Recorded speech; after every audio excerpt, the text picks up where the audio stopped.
Educação, do curso de Licenciatura em Biologia. Aqui novamente é o Esdras, se materializando em vídeo novamente para vocês. Dessa vez, a gente vai dar continuidade de novo à nossa aula. É uma aula mais tranquila, não tem atividade hoje, mas obviamente que esta aula, junto com a próxima, vai fazer um conjunto, uma dupla de aulas que vai ser base para uma outra atividade para nossas avaliações. Então, o tema dessa aula da semana é Educação no Renascimento Europeu, como vocês estão vendo aqui do ladinho. A gente tem na abertura desse slide os olhos do Davi de Michelangelo, né? Uma das obras mais conhecidas do Renascimento, né? Uma estátua de mármore extremamente simbólica do ponto de vista para a história da arte. E essa parte inicial da aula eu vou falar rapidamente do contexto do Renascimento e na segunda parte, a parte maior, as características dos processos educativos da história da educação naquele contexto europeu a partir do século XIII, XIV em diante, até por volta do século XVII e XVIII, quando a gente tem uma mudança no modo de ver o mundo na Europa Ocidental, que vai sair daquele pensamento religioso que a gente viu na aula passada, que incentivou as interpretações da Igreja Católica acerca da filosofia e da construção de um tipo de educação focada na doutrinação religiosa, com a centralidade no pensamento religioso, e a partir do século XIV, XV, um processo muito complexo vai fazer emergir uma outra visão de mundo que não vai substituir totalmente a visão religiosa, mas vai, em muitos momentos, se chocar contra ela, porque traz outra perspectiva em relação a ver a história da humanidade, ao surgimento das coisas, explicando como as coisas funcionam. Então, é o pensamento que a gente vai chamar de pensamento racional, pensamento antropocêntrico, um pensamento que é conectado com as demandas do ser humano enquanto sujeito individual. É até uma redundância falar sujeito individual. Então, mas de modo geral, a gente tem um pensamento novo que passa a surgir a partir das contradições que a sociedade europeia ocidental vai ter e terá uma grande influência no modo como a educação é pensada a partir de então. Então, vamos lá comigo ver um pouco aqui desse renascimento europeu. Renascimento é um nome complicado, porque renascer o quê? Os próprios sujeitos que vão articular esse movimento científico, filosófico, político, econômico também, são pessoas que estão ligadas a uma lógica de contraponto ao pensamento religioso. Então eles vão dizer que estão trazendo de volta o pensamento greco-romano. Na realidade, eles estão propondo uma outra interpretação desse pensamento, tendo em vista que a gente sabe que o pensamento católico ele também era baseado na herança cultural greco-romana. Então, na realidade, é uma releitura de algumas perspectivas do pensamento da Grécia e de Roma que é trazida à tona novamente, só que a partir de um outro olhar, tirando a religião do caminho e focando na questão da constituição do ser humano. Então, aqui a gente tem novamente a presença desse espírito, dessa herança, desse conjunto de ideias que é o conjunto greco-romano ou greco-latino em algumas partes, que a gente pode ver essa expressão aparecer, e dessa maneira demonstra a importância e a grandiosidade desse pensamento da antiguidade para outros momentos da história, para vários movimentos culturais específicos, no caso especificamente. Eu não vou me alongar muito em relação ao Renascimento, tendo em vista que já é notório, vocês já passaram pelo ensino médio, devem ter pelo menos noção do que seria esse movimento, mas de modo geral eu vou trazer algumas características, né? Já até citei na abertura da aula, o humanismo, né? O foco do pensamento no ser humano, ele sai do pensamento religioso, ele vai dialogar agora com o pensamento focado na lógica da constituição do ser humano.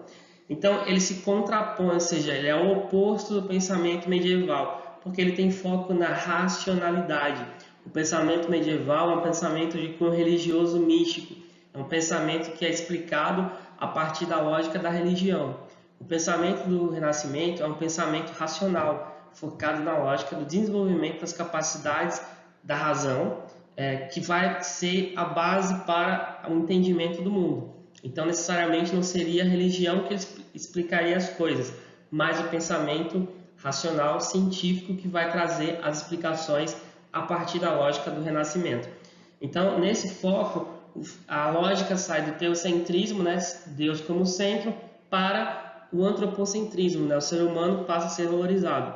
Então, há outros significados para essa herança greco-romana, com o florescimento da ciência e do pensamento individualista ou individual. Ou seja, o sujeito do período anterior ao Renascimento, mas ainda tem essa herança, porque continua muita coisa da época feudal, é um sujeito coletivo, é um sujeito que é pensado a partir de uma classe, do estamento social, mas não enquanto sujeito individual. Então, quando você dá espaço à individualidade, na perspectiva do Renascimento, você está incentivando o desenvolvimento do caráter específico de cada um, que inclusive isso é uma das bases interessantes do próprio pensamento educacional que vai se desenvolver a partir daí. Então, a lógica que a gente tem aqui é uma lógica focada na questão de contraponto à herança cultural do período mais de 1000 anos antes do século XV, né, quando o Renascimento começa a se desenhar. Aqui a gente tem um organograma mostrando algumas características que eu já coloquei aqui, né? Então, o classicismo, ou seja, a valorização dos conceitos da antiguidade, o hedonismo, que é um culto à perfeição e à beleza, valorizando o prazer, necessariamente não é um prazer apenas sexual, mas também pode ser o prazer, o deleite pela arte, o deleite pela beleza. Então, há uma questão que começa a emergir ali, um culto à beleza, à forma do corpo. Necessariamente não é nossa forma de pensar o corpo, mas é uma forma específica deles. Mas eles vão trazer algo que na Grécia Antiga tinha bastante, que é exatamente o culto à beleza. A questão do naturalismo, as obras de arte do Renascimento, elas vão querer ser representantes ipsis literis, ou seja, realmente igual o mundo, né? Então vai tentar desenhar o mundo como o mundo tentar diminuir as distorções, por isso vão usar muita matemática, por exemplo, a proporção, e tentar representar a arte como algo de fato realista, diferente da arte medieval, que é uma arte que necessariamente não representa o mundo real. Ela é uma mistura bastante complicada, questão de falta de a perspectiva não existe o enchimento das figuras, então a arte medieval ela se contrapõe a essa arte do Renascimento a partir disso. O Renascimento preza o naturalismo, enquanto a arte medieval não tinha essa intenção. O Renascimento também é racional, ele valoriza a pesquisa, o pensamento crítico e o incentivo da busca de explicar as coisas a partir da sua lógica racional. Então, não é Deus que explica o mundo, mas a partir da curiosidade humana, as pesquisas, o conhecimento podem surgir e proporcionar o entendimento. E, obviamente, o antropocentrismo, que é a base de tudo, que é exatamente a figura do ser humano vai ser o elemento central, elemento condutor dessa nova forma de ver o mundo que vai surgir a partir do século XIV, ali, 14, 15, na Europa Ocidental. Então, eu tenho um exemplo aqui de uma arte renascentista, eu poderia trazer N figuras, N pintores, N artistas do Renascimento, mas eu trouxe um específico que eu acho muito interessante, inclusive esse ano passado, agora em dezembro, em São Paulo, eu fui no Museu da Imagem e do Som e tinha uma mostra que estava viajando no mundo sobre Da Vinci. Não tinha uma obra original dele lá, mas na realidade réplicas e toda uma história dele, demonstrando o cara é um artista, mas além de ser artista, ele era também um cientista, inventor. Ele criou protótipos de armamentos, de veículos voadores, criou uma série de obras de arte, obviamente. Talvez a gente tenha aí as mais conhecidas obras dele, Mona Lisa, por exemplo. Mas tem uma obra que, na realidade, ela não foi feita para ser vista, não era um quadro feito para ser visto. Na realidade, era um esboço. Esses artistas, todos eles, têm cadernos de esboço, de anotações, onde eles colocam alguns desenhos preliminares das obras deles, fazem os chamados de estudos, né? Fazem estudos antes de fazer uma obra. Tem todo um caminho de estudo que é um incentivo inclusive do Renascimento. O artista ele tem que ser um pesquisador, ele tem que buscar conhecer a forma, aprimorar a sua forma, buscar a melhor técnica de pintura, escolher as melhores cores. Então, eles tinham noções de química, de geometria, de matemática, conheciam latim, conheciam grego. Então, eram artistas que desenvolviam suas capacidades plenas e botavam em prática a pintura. O Da Vinci, assim como outros artistas do Renascimento, tinha o seu lado cientista e também ele tem vários estudos de anatomia humana em vários cadernos que foram deixados ao longo da vida dele. Alguns se perderam, outros, na realidade, chegaram até o presente por conta do cuidado de alguns colecionadores e alguns outros foram até desarranjados e chegaram sem a sequência lógica. A gente não tem como entender o pensamento dele sequencial, mas aqui nesse caderno tem essa imagem do homem vitruviano, que na realidade é uma ideia que ele traz, que ele copiou de um arquiteto romano da antiguidade, Vitrúvio, por isso homem vitruviano. E o Vitrúvio falava que existia uma teoria das proporções humanas. Então, o modo como você se coloca, enfim, o centro está no umbigo e no mesmo ponto que você mexe vai ser do mesmo tamanho da distância perna, cabeça, vai ser a mesma distância dedo a dedo. Então, essa figura é uma metáfora, na realidade, demonstrando que não importa como se coloque, o ser humano se encaixa perfeitamente dentro de uma esfera ou de um quadrado, né? E é uma metáfora que simboliza: o círculo representa a Terra e o quadrado o paraíso, o equilíbrio aí entre o pensamento religioso e o pensamento humanista.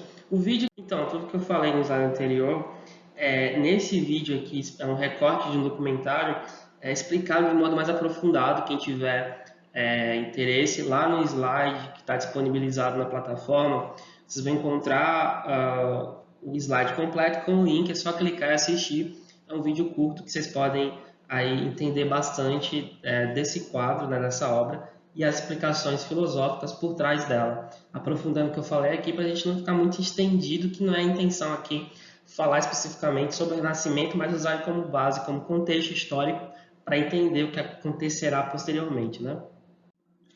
Junto a esse contexto todo artístico, científico, a gente tem uma transformação social e econômica também muito profunda, que é exatamente marcada pela ascensão de uma classe social que vai ser chamada de burguesia. Burguesia porque eram basicamente comerciantes, habitantes dos burgos. Burgos são as cidades do período feudal, né? Existiam poucas cidades pequenas onde acontecia o comércio e os habitantes desses lugares eram chamados burgos. Quando o comércio cresce e o sistema feudal começa a entrar em colapso, a gente tem um crescimento de um grupo social muito forte que vai pouco a pouco aí se contrapondo à nobreza em alguns aspectos, ganhando prestígio social, influência política e obviamente econômica, que é a burguesia. Então, há um aumento do comércio nesse contexto, as cidades começam a aumentar de tamanho, o comércio começa a crescer, as moedas começam a circular, né? Não tem aquela troca mais que era a base da economia medieval, mas sim agora a questão da compra, né, e venda de produtos. Existe a chamada revolução comercial e, obviamente, pouco a pouco vai corroendo e leva ao declínio do feudalismo em maior parte das áreas da Europa, né? E essa burguesia ela vai crescer como classe social e vai, obviamente, ter desejos de mobilidade social e de crescimento, de prestígio político. E é ela que vai, em parte, bancar o desenvolvimento do Renascimento, dos artistas, e proporcionar uma alteração profunda no pensamento da época. Então, é exatamente a mobilidade da burguesia, esses da burguesia, que vão ajudar essa transformação da sociedade europeia ocidental naquele momento. Então, a nobreza e a Igreja Católica, mais conservadoras, queriam manter as coisas como estavam. A maior parte da burguesia vai passar a buscar caminhos para tentar encontrar o seu espaço, e aí tem um choque de mundo. Então, é uma mudança que tem várias nuances, né? Nuances culturais, nuances políticas, nuances econômicas. Obviamente, também a nobreza participa do Renascimento, isso é fato, mas é a burguesia que vai ter o protagonismo dessa mudança e desse contexto todo que ela vai conduzir aí a partir do século XIV e XV na Europa Ocidental, com essas mudanças profundas que ajudam a fomentar e pavimentar o caminho nas mudanças na educação naquele continente. A gente tem aqui um quadro, vocês estão vendo aqui em cima do meu lado, enfim, ou embaixo, não sei onde eu coloquei essa tela aqui agora, do Jan van Eyck, um pintor holandês, que mostra exatamente um casal burguês típico da região da Holanda. É uma pintura que mostra um casal com certo nível de riqueza, bem vestidos, né? A mulher está grávida, o homem está bem vestido, paramentado com a sua roupa de burguês. E como esse quadro, vários outros quadros vão estar presentes aqui. Vejam que, inclusive, a gente pode até analisar ele com o olhar do Renascimento. A presença da perspectiva, né, no quadro, ele tem um centro, ele parte da mão do casal e se abre, ou seja, tem um uso da perspectiva, tem relação com as figuras, é bastante geométrica a disposição das figuras no ambiente. O pintor escolheu um enquadramento, inclusive lá no meio tem um espelho que o pintor se pintou pintando a obra. Então é uma meta narrativa também, ou seja, uma metalinguagem no quadro. E existe aí toda uma organização de sombra, de luz. A pintura holandesa, ela tem muito dessa coisa claro e escuro, né?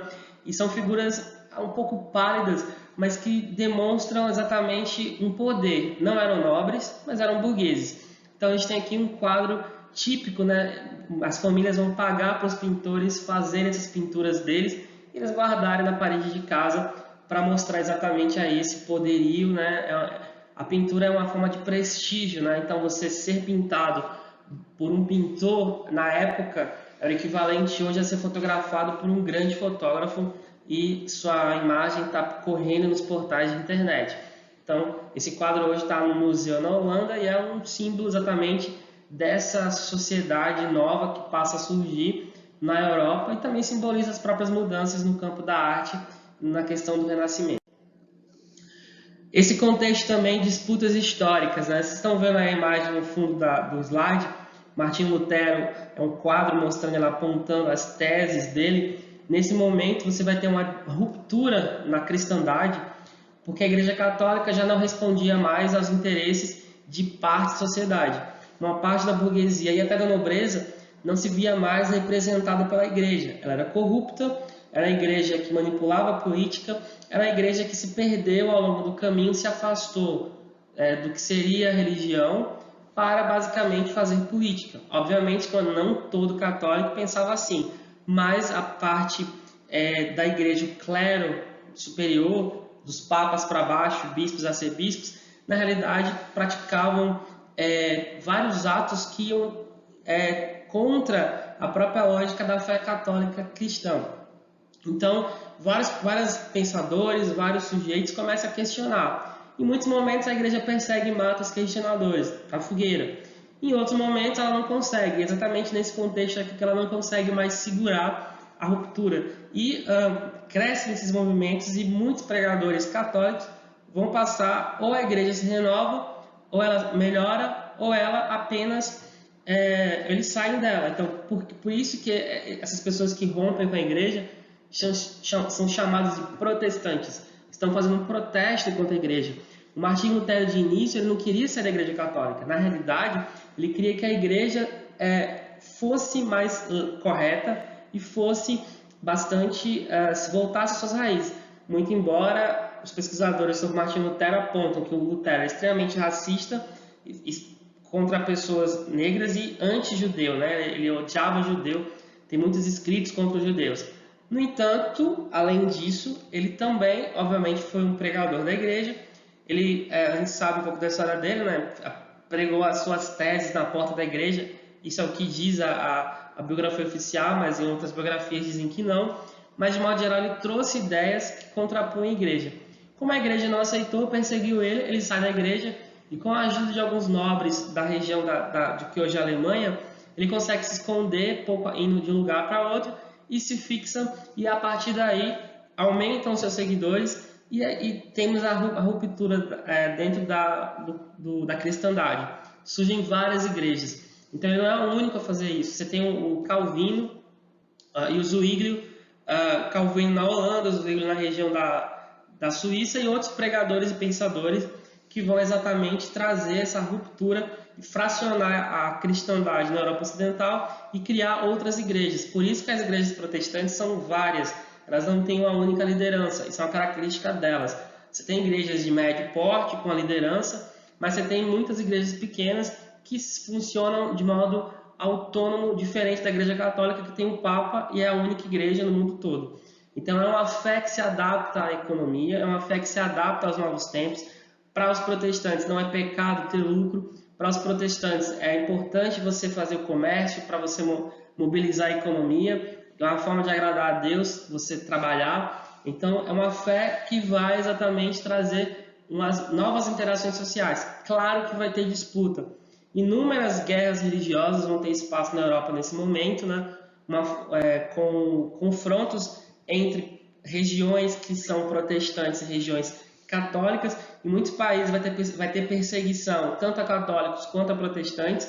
Inclusive na França, por exemplo, tem a chamada Noite de São Bartolomeu, onde mais de 20 mil protestantes vão ser mortos, expulsos da França. Tanto é que a França, da Europa, é um dos poucos países, junto com a Itália, com Portugal e Espanha, são um dos poucos países europeus onde os protestantes são muito poucos, né? Se eu comparar o quantitativo de protestantes na França, Itália, Espanha e Portugal com outros países da Europa, você vai ter uma quantidade muito menor. Então, por quê? Nessas regiões, o catolicismo prevaleceu. Os governos foram muito mais próximos do catolicismo.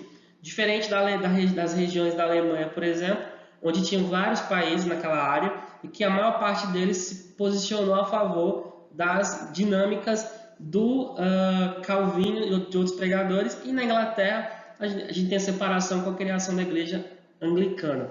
Então a igreja reage a isso com um movimento conservador de aumentar a perseguição às heresias, que ela considerava os protestantes hereges, e ela vai reativar com mais força a Inquisição, que sempre existiu, o Tribunal da Inquisição, para poder doutrinar, tanto é que é Tribunal da Doutrina, na realidade, para poder doutrinar as pessoas dentro da lógica da igreja.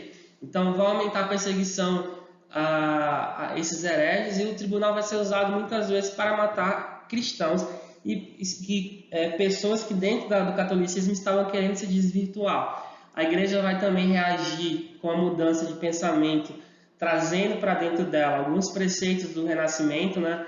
E aí a gente vai ter o fomento do pensamento barroco, que é do campo da arte, mas ele também está dentro da lógica da igreja, onde a igreja vai se reinventar como propaganda, aumentando a participação no espaço público, incentivando procissões, incentivando a construções de grandes templos enfeitados, cheios de ouro. Então não é à toa que a Igreja Católica teve templos a partir do século XVI, com a construção de grandes templos suntuosos, com muito ouro, com muitos quadros, etc. É uma estratégia de propaganda religiosa para manter os fiéis e atrair os outros que estavam saindo da igreja. Então a gente tem uma reação da igreja muito forte nesse contexto filosófico, político e econômico. Ela vai cada vez mais se aproximar dos políticos e reis que eram católicos e incentivar o confronto contra esses protestantes, que da mesmo jeito também incentivavam o confronto contra a Igreja Católica.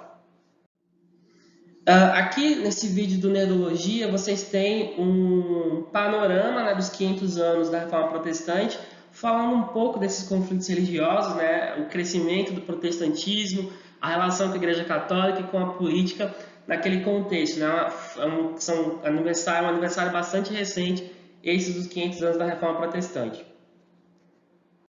E aí a gente vem para a questão da educação. Depois desse panorama aí, do ponto de vista histórico, né, a gente tem o foco exatamente nessa questão da educação agora.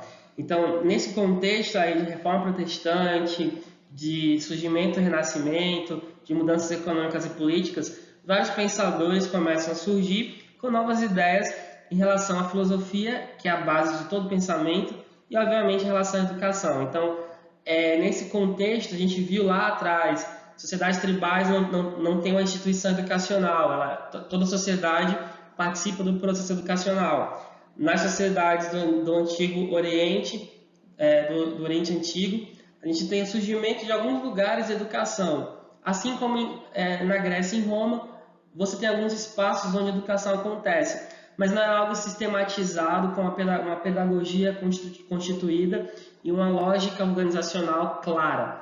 A partir desse momento aqui do século XV em diante, a gente vai começar a perceber o surgimento de uma forma de pensar a educação sistematizada e, a partir disso, da organização de sistemas educacionais definidos, sejam eles privados, sejam eles religiosos ou sejam eles públicos, né? Então, a gente começa a ver aqui o surgimento não somente de uma filosofia de educação que já existia, mas exatamente de uma prática educacional que é sistematizada e organizada. Então, a gente tem, por exemplo, aqui autores como Vives, Erasmo, Rabelais, Montaigne, que vão trazer contribuições nas suas obras. Vocês observam aqui, a gente tem a citação a eles e algumas obras importantes de cada um deles, que vão cada um deles trazer contribuições acerca do modo como pensar a educação naquele contexto a partir do século XV. Então, por exemplo, a citação do Erasmo de Roterdã, que era um cara da Igreja Católica, mas que tinha uma relação muito próxima com o humanismo e toda aquela lógica antropocêntrica, etc. Então, para ele, segundo a definição dos estoicos, né, que são pensadores gregos, o sábio é aquele que vive de acordo com as regras da razão prescrita. E o louco, ao contrário, é o que se deixa arrastar o sabor de suas paixões. Então, está muito claro aqui, a pessoa que é inteligente e sábia é aquela pessoa racional, que pensa, ou seja, o que é a razão prescrita? É o que está escrito que incentiva o caminho correto. Diferente do louco, que ele faz tudo pelas suas paixões, ele se deixa levar pelas emoções, sem planejar. Então, a gente vê aqui um elogio da própria lógica racional, é um elogio ao pensamento racional, ao pensamento organizado, ao pensamento científico. Mesmo ele, um cara da Igreja Católica, trouxe nesse livro Elogio da Loucura, apesar do título estar falando sobre uma série de questões para além da loucura em si, e elogio não significa exatamente elogio, coisa boa, a gente tem aqui uma citação que traz um pouco desse pensamento já focado na lógica da razão. Então, é nesse contexto que a gente tem o surgimento de uma estrutura que a gente chama de colégio. Então, há um aumento com o processo de racionalização, crescimento econômico, a ampliação do acesso a uma série de autores que a Igreja Católica proibia ao longo do período medieval. A gente vai ter um aumento do interesse pela educação. Não somente aquela nobreza pequena, pequena quantidade de pessoas da nobreza, o clero estudava e lia. A leitura, o interesse pela educação vai começar a se espalhar, principalmente pela burguesia, entendendo que educação, e aí eu estou falando ela com E maiúsculo, ela é uma forma de você ter prestígio, ter capital simbólico. A educação com A minúsculo, que muitas vezes são as práticas cotidianas de etiqueta, do bom relacionamento, também é importante, entra nesse pacote. Mas a intenção do sujeito se aperfeiçoar, ganhar conhecimento, se espalha pela sociedade, que pouco a pouco aumenta esse interesse em buscar a diplomação, né, ganhar um diploma de uma formação específica. É um pouco diferente do que a gente pensa hoje, mas já começou naquele contexto assim. Então, a nobreza, por exemplo, ela buscava preceptores, né, tutores, pessoas bem formadas, que sabiam idiomas e que também ensinavam bons modos para os seus filhos, né? A burguesia começa a incentivar a ida dos seus filhos para a escola, para ter uma formação mínima para poder trabalhar e ajudar os negócios da família ou ganhar mais prestígio político e social. Já os mais pobres seguem como antes, sem educação formal. Como a gente vai ver daqui a pouco uma imagem que eu vou colocar aqui para ilustrar, os mais pobres ainda se formavam no dia a dia. Muitos deles conseguiam ascender socialmente um pouco quando iam trabalhar nas oficinas, né, das corporações de ofício, como sapateiros, como na imprensa, né, como editores, impressores de jornal, ou vendendo coisas na rua. Então, a sociedade mais pobre, ela não tinha ainda espaço pleno nesse acesso à educação. Apesar de ter aumentado, não chegou plenamente a ela. E os colégios, né, como a gente conhece, estruturas físicas, eles surgem no século XVII, né, um pouco mais adiante, né, já com esse pensamento constituído.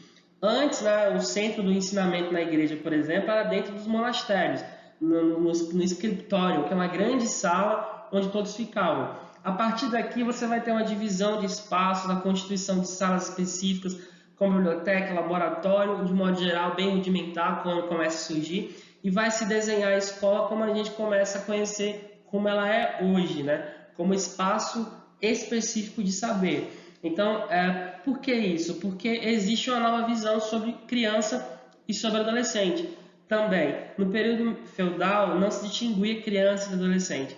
A partir de 2, 3 anos, a criança já ia para a roça, por exemplo, trabalhar com os pais, ajudar a aprender para poder ajudar. A partir do crescimento da burguesia, uma nova sensibilidade em relação à criança e ao adolescente enquanto sujeitos diferentes do adulto começa a surgir. E para que ele fosse um adulto pleno, um adulto correto, era necessário educá-lo dentro dos preceitos daquela classe social. Então, a nobreza e a burguesia começam a criar espaços de ensinamento dos modos de vida delas para os seus filhos. Então, nesse sentido, a gente tem aí o surgimento de uma nova sensibilidade em relação a esses grupos, a essa faixa etária. Mas ainda assim, os modelos de trabalho dentro dos currículos eram baseados no trívio e no quadrívio. Vocês lembram disso? Volta lá atrás na aula sobre educação medieval, que eu não vou explicar aqui de novo. Volta lá, você pode voltar tranquilamente e ver lá esse modelo que já é uma cópia de Roma e Grécia. E as universidades que já existiam, elas ainda eram muito pequenas, mas elas só começam a se renovar a partir do século XV, né? Quando elas começam a ampliar os cursos de medicina, de direito, mas ainda também não eram tão acessíveis para todos. A educação leiga, né? Ou seja, o que é leigo? É o sujeito que não está dentro da igreja. A igreja, durante muito tempo, teve monopólio da educação. E os colégios leigos, as escolas laicas ou leigas, vão começar a surgir nesse contexto aqui. Ou seja, com o aumento do interesse no pensamento científico, com o crescimento da lógica do pensamento racional, há uma tentativa de separar a religião é na igreja, a educação é a ciência, se faz em lugar diferente. Então, começam a surgir estabelecimentos de ensino sem a presença da Igreja Católica ou de qualquer outra religião, na realidade. Então, especificamente na região da Itália e da Alemanha, que basicamente são regiões bastante ligadas à lógica do Renascimento também. Mas ainda há um retorno e um interesse muito grande na cultura humanística da antiguidade, né? E aí os currículos dessas escolas focavam no ensino de línguas, na prática de esportes, nas artes. Então, o sujeito entrava lá para desenvolver todas as habilidades. Lembrou de alguma coisa? Grécia Antiga. Exatamente, sujeito desenvolvido, a cabeça e o corpo no mesmo patamar. Além disso, surgem as academias. Quando a gente fala academia, aqui é um local do saber. Então, vai surgir academias de cientistas das várias áreas, e essas academias, na realidade, são locais de encontro, né, de fomento de grandes sujeitos que vão trazer o seu conhecimento e vão fazer circular na sociedade esses saberes. Essas academias trocavam correspondência umas com as outras, os seus membros se correspondiam uns com os outros, as pessoas debatiam por carta, né? Você mandava para os seus conhecidos, especialmente a nobreza e a grande burguesia, com grandes tratados, muitos livros de filosofia, na realidade, são compilados dessas cartas que circulavam muitas vezes nessa sociedade. Então, a correspondência passou a ser algo importante na circulação das ideias, junto com a imprensa, que a gente vai ver daqui a pouquinho, como vou citar rapidamente essa questão da imprensa. Então, a educação ela começa a se racionalizar e a se espalhar na sociedade europeia do Ocidente naquele século XV em diante. Então, aqui a gente tem uma gravura, né, uma gravura alemã, mostrando uma criança nobre, né, com a chamada Bildungsbürgertum, educação para as classes endinheiradas, a nobreza, na realidade. Né? E a educação das classes baixas, a gente tem aqui uma gravura também sem autor, mostrando exatamente uma corporação de ofício, uma sapataria. A gente tem ali o que está em pé, conversando com a mulher, possivelmente seria o dono do lugar, e esses que estão embaixo aí são os aprendizes, né? Então tinha o mestre e o aprendiz. Então a educação da classe mais baixa, quando acontecia, era muito nesses espaços assim.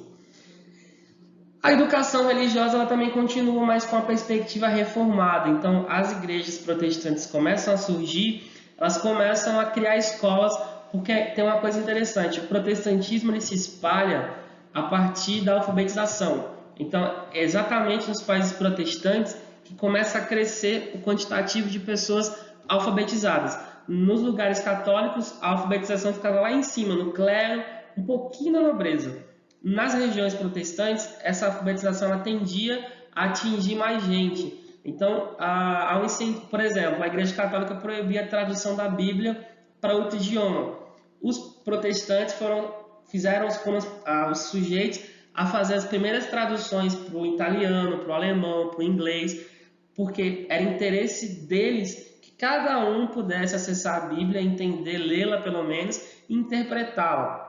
Então, a livre interpretação da Bíblia foi uma lógica trazida para o protestantismo que se contrapõe à Igreja Católica, que dizia que a única palavra final era dela, do clero. Então, a partir do momento desse incentivo à leitura, as igrejas protestantes vão criar escolas, incentivar a educação, para que os seus fiéis possam também ler e acompanhar o que os pregadores faziam. Então, há um incentivo nas regiões protestantes da educação primária para todos.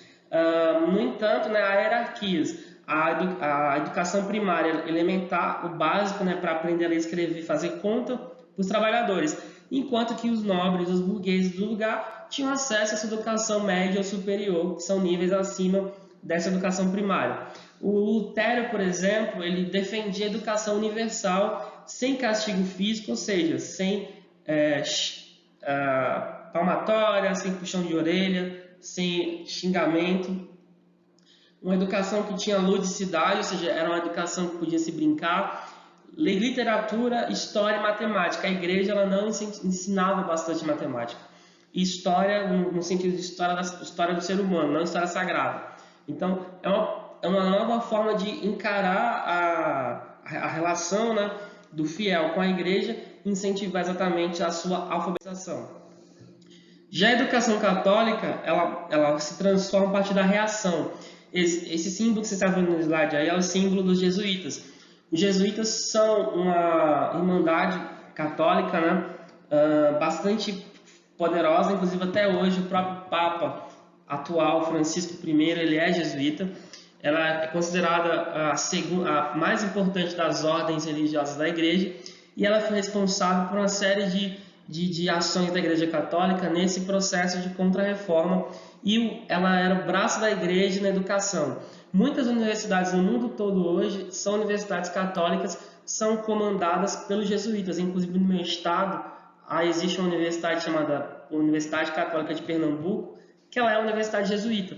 Você chega lá nos espaços da universidade, tem vários santos ligados aos jesuítas e o principal de todos, o Santo Inácio de Loyola, que foi o criador da ordem, e eles seguiam exatamente uma inspiração militar. Eles são muito rígidos em relação à lógica da sua organização interna. Então não existe questionamento de baixo para cima. Tudo é feito a partir da lógica hierárquica. É uma organização militar mesmo. Assim. Eles, inclusive, na época, aprendiam a lutar, etc. Mas, obviamente, que isso não era o foco deles ser militar, mas usar a lógica do militarismo aplicado na questão do controle do clero dentro da ordem religiosa. Então, eles cresceram bastante nesse momento porque eles eram encarados como soldados de Cristo. O jesuíta era preparado para ser um defensor da fé católica, atuar como soldado, protegendo a fé católica e expandindo ela. Eles têm uma ação de expansão, quase que militarista, ou seja, chegar a dominar o inimigo e catequizá-lo, por exemplo.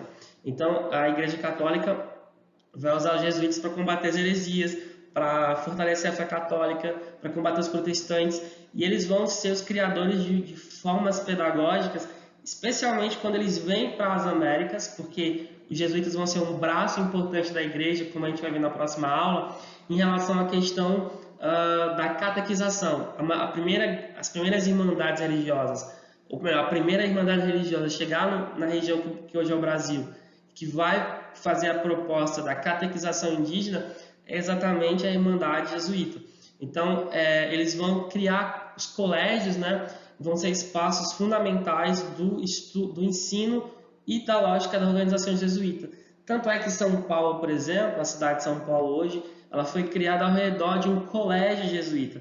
Então, quem visitar São Paulo, por exemplo, ali perto da Praça da Sé, descendo a avenida à esquerda, indo para o Vale do Anhangabaú, no Viaduto do Chá, você tem lá uma igrejinha, que era a igreja, do lado do colégio, que é um local onde os jesuítas eles ensinavam os indígenas, entre aspas, a se tornarem católicos. Então, eles tiveram aí uma ação muito profunda, militarmente falando, de expansão da fé católica e, obviamente, de controle das almas. E, inclusive, eles têm um documento educacional, o Ratio Studiorum, que é um documento que foi criado para padronizar e para dogmatizar as ações educativas do grupo, né?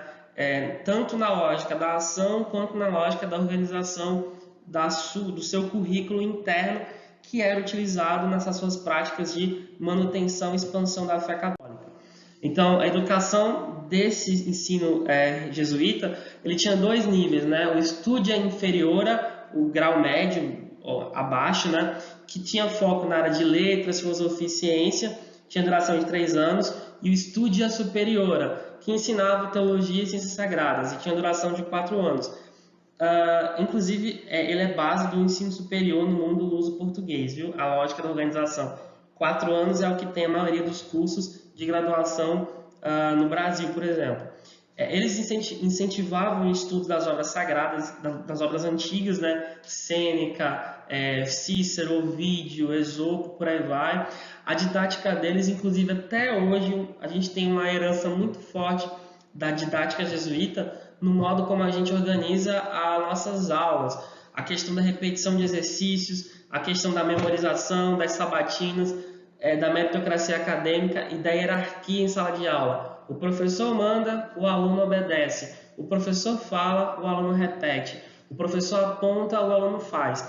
Então, a nossa prática pedagógica em sala de aula está muito ainda embebida dessa tradição, no caso do Brasil, desse ensino que veio da Europa com os jesuítas e foi usado para catequizar os indígenas e marcou uma parte do surgimento da escola no Brasil, porque as primeiras escolas vão ser católicas aqui e vão ser a maior parte delas jesuítas. Então, eles vão, pouco a pouco, deixar marcas, e até hoje nós ainda temos, em muitas práticas de sala de aula, a herança desse formato de educação que veio lá de 4 séculos, 5 séculos atrás, que a gente ainda hoje repete. Então, esses colégios eram locais de formação religiosa, intelectual, moral para crianças e jovens. Então, ser católico, continuar na fé católica, mantendo aí essa organização a partir da visão jesuíta da coisa. Isso aqui é um colégio jesuíta numa região alemã, que ainda era católica, Bavária, que até hoje ainda é católica, uma parte dela, inclusive. Vejam que é um colégio, é um grande espaço, né? Já é diferente, né, dos mosteiros do século X, XI, que eram espaços enclausurados, pequenos. Aqui a gente tem espaços de circulação, tem locais, por exemplo, de plantio. Os jesuítas, eles usavam muito teatro, usavam muito a questão da plantação e outras formas de ensinamento para os povos que eles ensinavam. Aqui na Europa, obviamente, era bem maior, porque tinha mais recursos, mas a organização do colégio, a gente observa que tem todo um espaço de domínio, né? Não se circula nele sem ser visto. Então, o meio é aberto para facilitar a observação de quem está circulando nos seus espaços. Então, um formato de educação que já começa a docilizar os corpos das pessoas que estavam dentro desses lugares. Então, a reação a essas críticas à pedagogia jesuíta, por exemplo, né? Se critica a separação que eles tinham da vida cotidiana com a questão da educação deles, ou seja, a lógica, a escola não ensinaria para a vida, era um ensino apenas enciclopédico, de acumular conhecimento, sem conhecimento prático. Eles não tinham a atualização dos debates filosóficos que estavam acontecendo, eles não foram muito incentivados pela filosofia renascentista, eles não traziam esse debate para dentro da ordem deles, não tinha tanto espaço para história, geografia e matemática, mas apesar de existir no currículo era muito pequeno, e eram muito ligados ao dogmatismo religioso, ou seja, os espaços das escolas religiosas jesuítas eram exatamente para formar um bom cristão. Inclusive no Brasil isso é muito nítido, quando a gente vai ver semana que vem, nesse processo educacional jesuíta aqui na colônia brasileira, onde os colégios na realidade são locais onde os padres tentavam dogmatizar os indígenas e catequizá-los para a fé católica.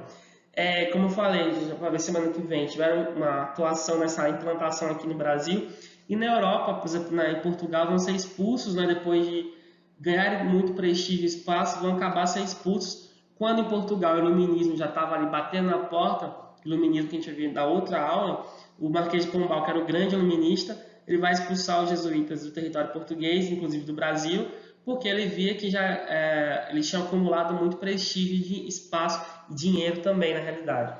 Então, assim, essa pedagogia que nasce no Renascimento, ela vai ser a base do que a gente vai chamar de pensamento moderno. É a base da pedagogia moderna e a base da escola moderna. Então, os elementos que começam a ser desenhados aqui, inclusive, como eu falei aqui, tanto mais do ponto de vista racional quanto do ponto de vista ainda religioso, vão estar presentes na pedagogia mais contemporânea. As próximas aulas a gente vai ver, na próxima, essa pedagogia jesuíta no Brasil, nesse início, essa pedagogia, essa história da educação brasileira, e depois, quando a gente aprofundar mais adiante, o iluminismo, para a gente ver exatamente essa explosão do pensamento científico mais adiante, que vai ter como base exatamente o que a gente discutiu hoje. Então, assim, essa aula ela vai ser importantíssima para entender as duas posteriores. Dúvidas, vocês procuram lá o chat, vou deixar o chat aberto, vou disponibilizar esse vídeo com o slide dessa aula, sem os vídeos, obviamente, para você poder ler, e o capítulo do livro, basicamente, é o que eu fiz aqui, acompanhei, trouxe para vocês o debate que a autora traz. Mas é sempre bom ler, porque esse capítulo vai ser usado para fazer a nossa atividade. Então, assim, bons estudos, boa leitura, qualquer dúvida me chame, a gente está por aqui. Tchau, tchau, pessoal!